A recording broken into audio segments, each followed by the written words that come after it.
मैं प्राध्यापिका डॉक्टर तैमूर शेख काव्यशास्त्र अंतर्गत काव्य तथा साहित्य प्रयोजन पर आज चर्चा करने वाले हैं।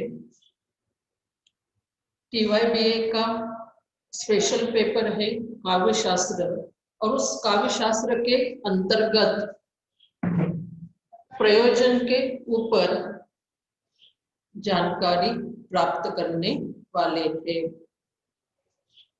हम देखते हैं कि सृष्टि का निर्माण करने के पीछे विधाता का कोई न कोई उद्देश्य होता है। ये संसार जो ईश्वर ने बनाया है, तो इस बनाने के पीछे उसका कोई न कोई उद्देश्य है, मकसद है।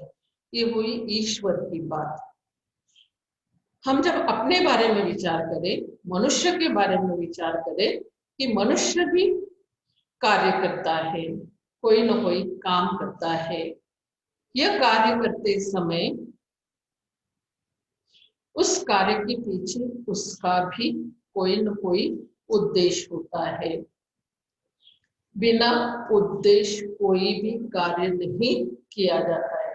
आज तो हम देखते हैं, वैसे तो इंसान बिल्कुल स्वार्थी बन चुका है। वो बिना मकसद से कोई काम ही नहीं करता है। परंतु काव्य या साहित्य की बात की जाए, इस काव्य को निर्माण करने के पीछे या साहित्य को निर्माण करने के पीछे या कोई भी रचनाकार जब रचना निर्माण करता है, कोई कहानीकार जब कहानी लिखता है, कोई कवि काव्य की निर्मित करता है, तो उसके पीछे उसका कोई न कोई उद्देश्य होता है। और इसी उद्देश्य को काव्य या साहित्य के अंतर्गत प्रयोजन के रूप में जाना जाता है। प्रयोजन का अर्थ ही उद्देश्य है। जैसे काव्य के हेतु होते हैं काव्य निर्माण करने के लिए, वैसे ही काव्य निर्मिति के पीछे उद्देश्य होता है। काव्य शास्त्र के अंतर्गत हेतु को बीज के समान माना है। हेतु को ने बीज के समान, तो प्रयोजन क्या है? फल के समान माना जाता है। इस प्रकार की जानकारी हम ले सकते हैं। हेतु के अंतर्गत हम देख चुके हैं कि हेतु 4 है: प्रतिभा, उत्पत्ति, अभ्यास और समाधि। अब हम दूसरा भाग उसके अंतर्गत देख ले, काव्य या साहित्य का प्रयोजन। इस प्रयोजन को लेकर अभी हमने देखा है कि जब भी कवि या साहित्यकार साहित्य या काव्य की निर्मित करता है, तो उसके पीछे उसका कोई न कोई उद्देश्य होता है, यानी कोई भी कार्य निरर्थक नहीं होता है। जैसे पियानो का इस्तेमाल हम मेज के रूप में करें, बेडशीट का इस्तेमाल पर्दे के रूप में करें, तो वो उद्देश्य नहीं होगा, सही मात्रा में प्रयोजन नहीं होगा। उस समय से हम काम चला सकते हैं, परंतु उसके पीछे जो मकसद है, जो उद्देश्य है, वो उससे सही मात्रा में साबित नहीं होगा। इसीलिए काव्य शास्त्र में काव्य या साहित्य निर्मित करते समय साहित्यकार और काव्य निर्माण करने वाले कवियों ने भी प्रयोजन को स्वीकार किया है, जिसके अंतर्गत संस्कृत के कवियों के काव्य प्रयोजन है, हिंदी आचार्य कवियों के काव्य प्रयोजन है, और इसी के साथ साथ रीतिकालीन आचार्यों के भी काव्य प्रयोजन है, जिनकी जानकारी हम पहले ले चुके हैं। संस्कृत के एक जाने माने आचार्य है, विद्वान है, जिनका यहाँ पर उल्लेख करने पर पता चलता है या प्रयोजन को देखने के बाद कि कई विद्वानों पर, कई आचार्यों पर उन आचार्य का सबसे ज्यादा प्रभाव रहा है, जिसमें देखो खास रूप से उल्लेख किया जाता है आचार्य मम्मट का। ये संस्कृत के एक ख्याति प्राप्त आचार्य है। इन आचार्य ने भी जैसे साहित्य के प्रयोजन को स्वीकार किया है, वैसे आचार्य मम्मट ने भी साहित्य के प्रयोजन को यहाँ पर स्वीकार किया है। पिछले प्रयोजन को देखने के बाद पता चला है, सारांश रूप में हम देख सकते हैं कि लगभग कुछ प्रयोजन ऐसे हैं जिसको सभी विद्वानों ने, सभी आचार्यों ने, कवियों ने स्वीकार किया है। जैसे यहाँ पर हमने देखा है, धर्म, अर्थ, काम और मोक्ष, ये चार पुरुषार्थ की प्राप्ति, ये चार फलों की प्राप्ति। उसके बाद हमने ये भी देखा है, किसी ने यश को प्रयोजन माना है, किसी ने धन को माना है, किसी ने अमंगल का नाश काव्य प्रयोजन माना है, किसी ने मनोरंजन को काव्य का प्रयोजन, किसी ने कीर्ति को स्वीकार किया है, तो किसी ने प्रीति आदि।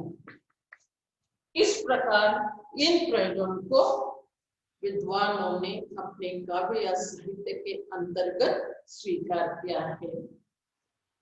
आज हम संस्कृत के आचार्य मम्मट के प्रयोजन पर चर्चा करने वाले, विस्तार से जानकारी लेने वाले कि आचार्य मम्मट के अनुसार क्या उन्होंने काव्य के किन प्रयोजन को स्वीकार किया है काव्य या साहित्य के अंतर्गत। जैसे हम यहाँ पर देख सकते हैं, आचार्य मम्मट के प्रयोजन, पहला है यश, दूसरा है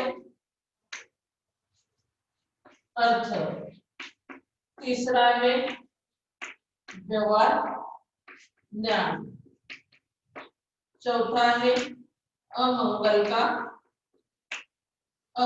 का नाश, पांचवा है आनंद प्राप्ति,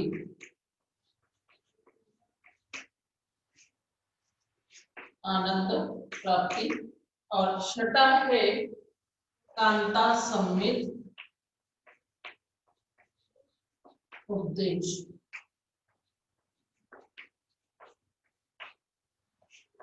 ये 6 काव्य प्रयोजन का स्वीकार आचार्य मम्मट जी ने यहाँ पर किया है। उसमें से पहला प्रयोजन है यश। देखो, यश की कामना हर व्यक्ति में होती है, हर इंसान में दिखाई देती है।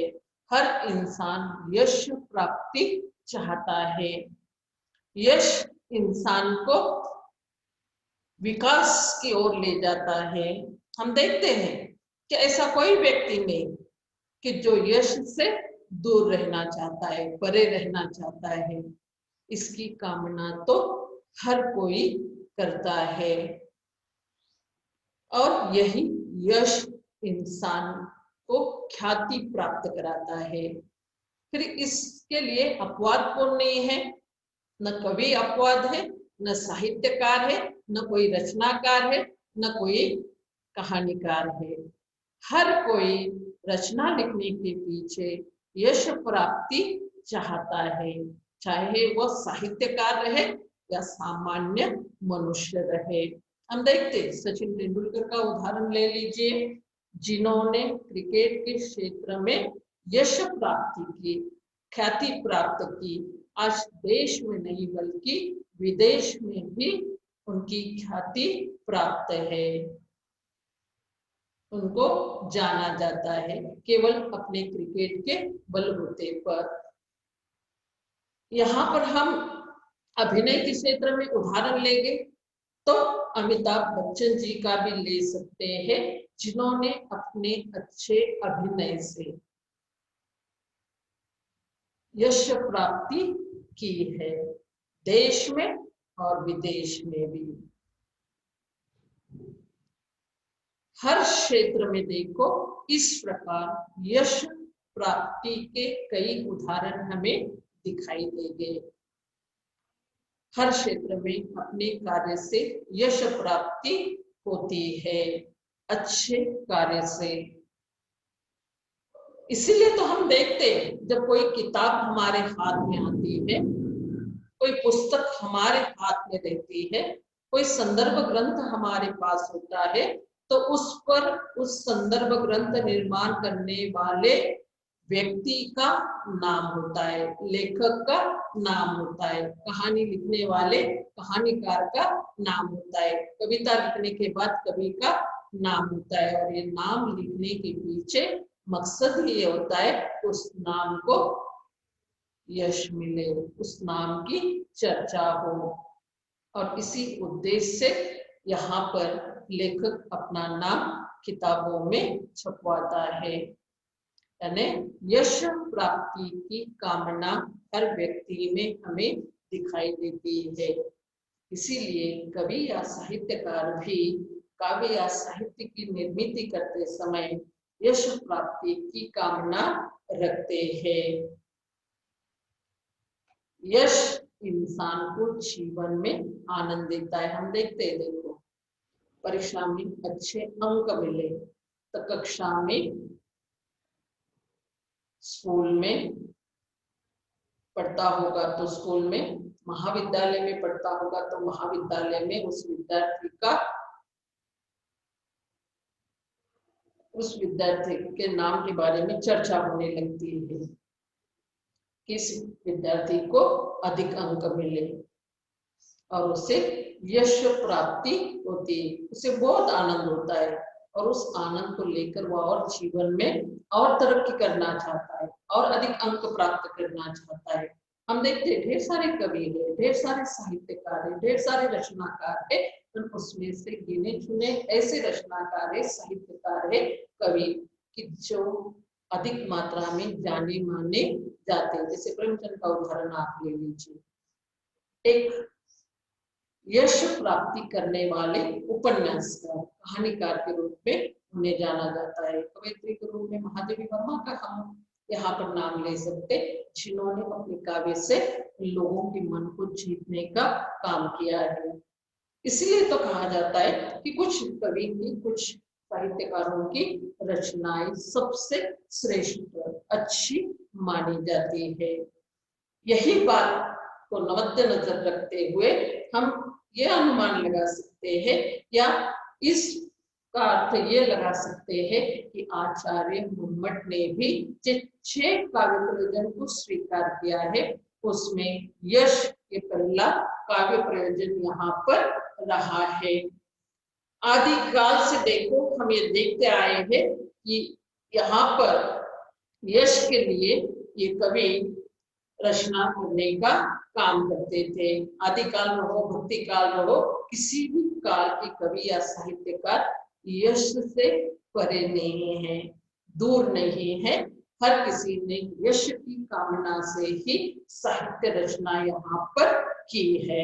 यश प्राप्ति के कारण कर्म शक्ति वृद्धिंगत होती है। हम देखते हैं यश मिलता है तो इंसान को खुशी होती है और खुशी के साथ साथ वो अपने कामों में अधिक से अधिक तरक्की करने की कोशिश करता है, यानी यश उसे और आगे ले जाने का काम करता है। यह हुआ पहला प्रयोजन। दूसरा है अर्थ। हम देखते हैं यश प्राप्ति की कामना तो हर किसी में है। यश के लिए ही व्यक्ति यहाँ पर देखो कार्य करता है, या साहित्यकार कवि साहित्य या काव्य लिखता है, परंतु यश से पेट नहीं भरता है। यश के साथ साथ आचार्य मुम्मट ने अर्थ प्रयोजन को भी स्वीकार किया है। अर्थ प्राप्ति, क्योंकि संसार का हर कार्य अगर अर्थ नहीं होगा तो ठप्प हो जाता है। जीवन जीने के लिए अर्थ की आवश्यकता होती है, इसीलिए अर्थ के प्रयोजन को भी यहाँ पर स्वीकार किया गया है। रीतिकालीन हिंदी साहित्य के देखो यहाँ पर हम कहेंगे अर्थ प्राप्ति के लिए काव्य या साहित्य की निर्मित करते थे। बिहारी को उनके प्रत्येक दोहे के लिए एक मुहर मिलती थी। ऐसे कहा जाता है केशव दास को भी 21 गांव इनाम में मिल चुके हैं। यानी पहले की जो कवि हो चुके, चाहे वो आदिकाल के रहो, भक्ति काल के रहो या रीति काल के, इन्होंने भी अर्थ प्राप्ति अर्थार्जन की दृष्टि से साहित्य या काव्य की रचना की है। इसीलिए तो पहले राजाओं के राज्य हुआ करते थे और राजा अपने दरबार में साहित्यकार को या कवियों को आश्रय देते थे। ऐसे आश्रय में रहकर कवि या साहित्यकार राजा का स्तुति गान करते थे काव्य के माध्यम से, साहित्य के माध्यम से, और राजा खुश होकर उन्हें इनाम देता था कि चाहे वो सोने की मोहरे होगी या गांव इनाम के तौर पर। इसलिए तो कहा जाता है केशव दास ने तो अर्थ प्राप्ति की दृष्टि से साहित्य यहाँ पर जो है काव्य निर्माण करके 21 गांव इनाम में प्राप्त किए हैं। यानी यहाँ पर यश के साथ साथ अर्थ प्राप्ति की कामना भी यहाँ पर कवियों में, साहित्यकारों में दिखाई देती है। सरस्वती के साथ साथ लक्ष्मी को भी दास बनाने वाले साहित्यकारों की आज हमें कभी नहीं दिखाई देती है। यानी अधिक से अधिक अर्थ प्राप्ति भी इनका प्रयोजन यहाँ पर रहा है। आज राजा नहीं रहे, राजाओं के राज्य नहीं रहे, न सोने की मोहरे रहे, न गांव इनाम में दिए जाते हैं, परंतु आज के काल में भी साहित्यकार और काव्य लिखने वाले जो कवि है अर्थार्जन करना चाहते अपने रचना के माध्यम से। इसीलिए तो देखो किताबों पर लेखकों का तो नाम होता ही है, लेकिन उस पर कीमत भी होती है, और ये कीमत उन्हें अर्थ प्राप्ति कराती है कि वो, क्योंकि जीवन जीने के लिए अर्थ की आवश्यकता होती है। चाहे वो व्यक्ति होगा, कवि होगा, साहित्यकार होगा, रचनाकार होगा, हर कोई अर्थ प्राप्ति के लिए कार्य करता है। पहला प्रयोजन देखा हमने यश प्राप्ति, दूसरा प्रयोजन है यहाँ पर अर्थ प्राप्ति। अब हम यहाँ पर देखेंगे, आज मैंने बताया आपको कि अर्थ प्राप्ति सोने की मोहरे नहीं मिलती, आज भी इनाम दिए जाते हैं। आज पुरस्कार का स्वरूप बदल चुका है। आज कवि या साहित्यकार को नोबेल पुरस्कार, ज्ञानपीठ पुरस्कार या विविध संस्थाओं के द्वारा दिए जाने वाले पुरस्कारों से यहाँ पर अर्थ प्राप्ति और यश दोनों भी एक साथ मिल जाते हैं। तीसरा प्रयोजन आचार्य मोहम्मद का है व्यवहार ज्ञान। हम देखते हैं जब भी काव्य या साहित्य की निर्मित की जाती, साहित्य मन और बुद्धि का परिष्कार करके भौतिक यथार्थ का ज्ञान कराता है। जिस व्यक्ति वास्तविकता के धरातल से उठकर कल्पना की उड़ान भर आसमान में विचरण करना छोड़कर वास्तविक जगत का अनुभव करने लगता है, साहित्य की विविध विधाओं जैसे नाटक है, काव्य है, कहानी है, उपन्यास है, जीवनी है, संस्मरण है, रेखा चित्र है, पौराणिक ग्रंथ है, धार्मिक है, आदि से नीति रीति की व्यावहारिक बातों से व्यवहार ज्ञान प्राप्त होता है। जब कोई लेखक अपने जीवन अनुभव पर आधारित आदर्शों का प्रतिपादन करता है, तब पाठक उनके आदर्शों को ग्रहण करने की कोशिश करता है। यानी साहित्य और काव्य के माध्यम से व्यवहार ज्ञान भी प्राप्त होता है, और ये जो प्रयोजन है ये पाठक निष्ठ माना जाता है। अर्थ तो हमने देखा, लेकिन व्यवहार ज्ञान जो है एक पाठक निष्ठ प्रयोजन है। साहित्य समाज का दर्पण कहलाया जाता है, और इसी बात को लेकर हम यह जानते हैं कि जैसे यश अर्थ ये काव्य या साहित्य की निर्मित के पीछे प्रयोजन होता है, वैसे व्यवहार ज्ञान भी या व्यवहार ज्ञान की प्राप्ति भी काव्य प्रयोजन यहाँ पर माना जाता है। उसके बाद जो है प्रयोजन अमंगल का नाश। हर कोई जीवन में मंगल चाहता है, आनंद चाहता है, खुशी चाहता है, शुभकामनाएं चाहता है, किसी को भी दुख नहीं चाहिए, अमंगलकारी बातें नहीं चाहिए। यहाँ पर भी काव्य में या साहित्य में कवियों ने, साहित्यकारों ने और खासकर आचार्य मोहम्मद जी ने भी अमंगल नाश के काव्य या साहित्य का प्रयोजन यहाँ पर माना है कि साहित्य या काव्य की निर्मिति से अमंगलकारी बातों का विनाश होता है, नाश होता है।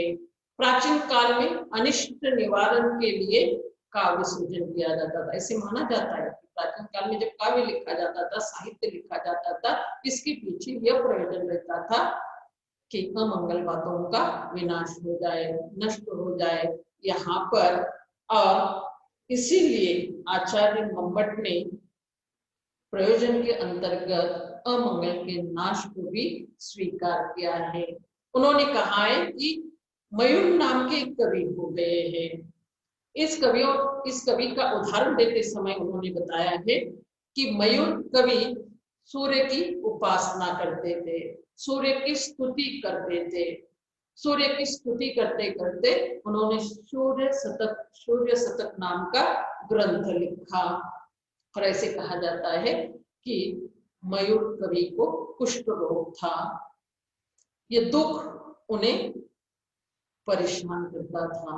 इस दुख से बाहर आने के लिए उन्होंने साहित्य या काव्य की रचना की है और सूर्य की स्तुति की, सूर्य शतक नाम का ग्रंथ लिखा। और ऐसा माना जाता है कि उसके बाद उन्हें कुष्ठ पीड़ा से मुक्ति मिल गई। यानी यहाँ हम देख सकते हैं कि अमंगल का क्या हुआ, नाश हुआ है। और इसी प्रयोजन को लेकर काव्य साहित्य की निर्मिति की जाती है।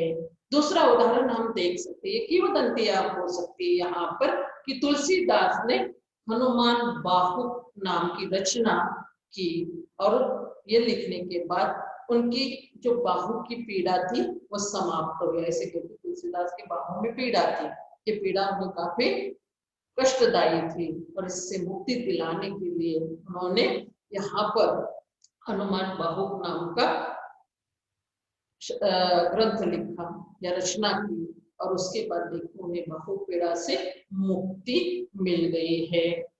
और एक बात हम यहाँ देख सकते हैं कि ऐसे माना जाता है कि तुलसीदास कुरूप थे देखने के लिए और पत्नी हमेशा उनका दुत्कार करती थी, इसीलिए वो परेशान थे, दुखी थे, कष्टी थे और उन्होंने अपना मन साहित्य में लगाया है।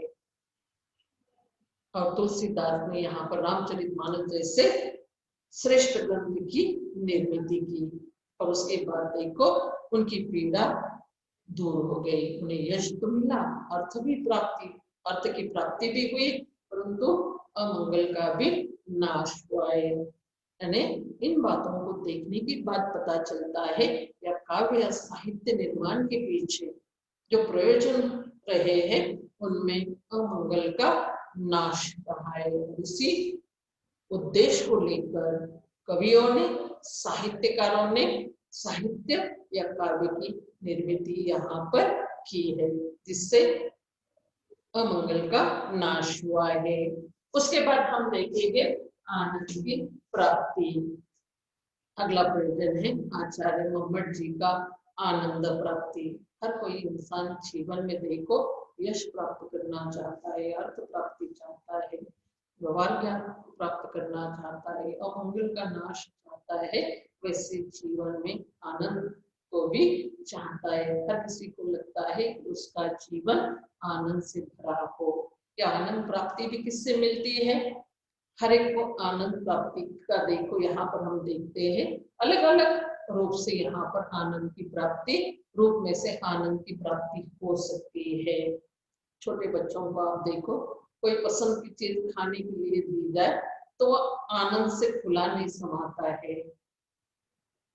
अच्छी पढ़ाई करने के बाद अच्छे अंक जब मिलते हैं तो विद्यार्थी को बहुत आनंद होता है। वैसे ही साहित्य या काव्य की निर्मित करते समय अच्छा साहित्य और अच्छा काव्य अगर जब निर्माण होता है तो उस कवि को, उस साहित्यकार को यश, अर्थ, ये सब कुछ तो मिल जाता है, परंतु उससे उसे आनंद प्राप्ति होती है। ये आनंद केवल कवि या साहित्यकारों से जुड़ा नहीं है, ये पाठकों से भी जुड़ा है। अच्छी रचना जब पढ़ी जाती है, अच्छी कहानी जब पढ़ी जाती है, अच्छा साहित्य जब पढ़ा जाता है, अच्छी कविता जब पढ़ी जाती, सुनी जाती है, तो पाठक को ढेर सारा आनंद होता है। और आनंद इंसान के लिए अत्यंत आवश्यक है। आनंद जीवन में होगा तो मनुष्य को अपना जीवन अच्छा लगने लगता है, क्योंकि हर कोई जीवन में आनंद पाना चाहता है। और इस बात से कवि या साहित्यकार भी परे नहीं है। लगभग संस्कृत के सभी आचार्यों ने आनंद को स्वीकार किया है। ये प्रयोजन जो है, एक पाठक और लेखक दोनों को मद्देनजर रखकर स्वीकार किया गया है। ये आनंद सच्चा आत्मिक आनंद कहलाता है, जिससे जीवन की वेदना एवं विषमता दूर होकर शांति की स्थापना होती है। सुख समृद्धि की सुखानुभूति से ये सुख समृद्धि भिन्न होती है। इसीलिए तो इस आनंद को कोई मामूली आनंद नहीं, साधारण आनंद नहीं, बल्कि असाधारण आनंद, अलौकिक आनंद के रूप में जाना जाता है। इसीलिए इसे ब्रह्मानंद सहोदर भी कहा जाता है। कहने का अर्थ ये है कि काव्य या साहित्य के प्रयोजन में आनंद की प्राप्ति भी एक प्रयोजन है, और इसी प्रयोजन को आचार्य मोहम्मद ने भी स्वीकार किया है। उसके बाद है, यहाँ पर हम देख सकते हैं कि जैसे 5 प्रयोजन अभी तक देखे, यश, अर्थ, व्यवहार ज्ञान, अमंगल का नाश, आनंद की प्राप्ति, और अंतिम जो आचार्य मोहम्मद का प्रयोजन है, जिसका नाम है कांता सम्मित उपदेश। ये उपदेश भी, परंतु वो कौन सा उपदेश, कैसा उपदेश? कांता सम्मित उपदेश। साहित्य का प्रमुख प्रयोजन मनुष्य जीवन को संवारना है। साहित्य का मकसद ही क्या है? इंसान के जीवन को संवारना, मानवीय जीवन में आदर्शों की स्थापना कर उसे चरम सीमा तक पहुंचाना उसका लक्ष्य है। साहित्य कांता समान मधुर वाणी में हितकारी भाव प्रकट कर इच्छित उद्देश्य की पूर्ति करता है। इसीलिए हम देखते हैं कि साहित्य में प्रकट भाव प्रिय पत्नी के द्वारा मधुकर वाणी में दिए गए उपदेशों के समान लालित्यपूर्ण होता है।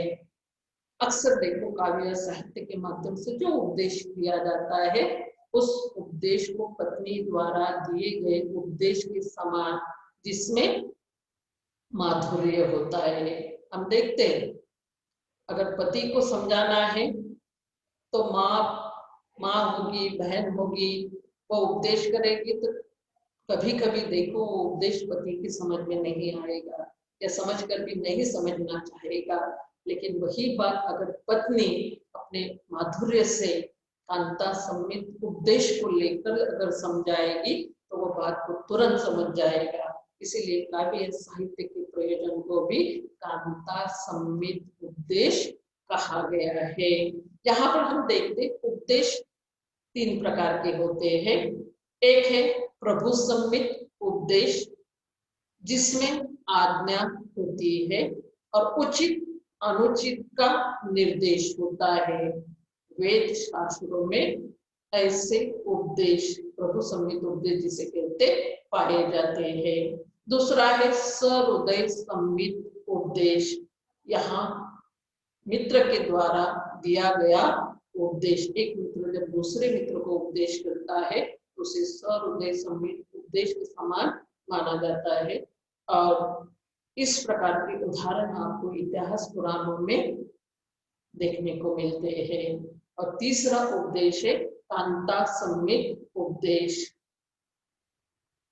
ये कांता सम्मित उपदेश यानी प्रेम उपदेश, यह अधिक सरस होता है अन्य उपदेशों से। और साहित्य की जो भी उपदेश है वो कांता सम्मित उपदेश के रूप में उन्हें जानते हैं। और ये उपदेश साहित्य प्रभावी होता है, इसे प्रभावकारी माना जाता है। साहित्य का उपदेश शक्कर में लिपटी हुई कुनैन की गोली के समान होता है। यहाँ पर आचार्य मुहम्मद ने भी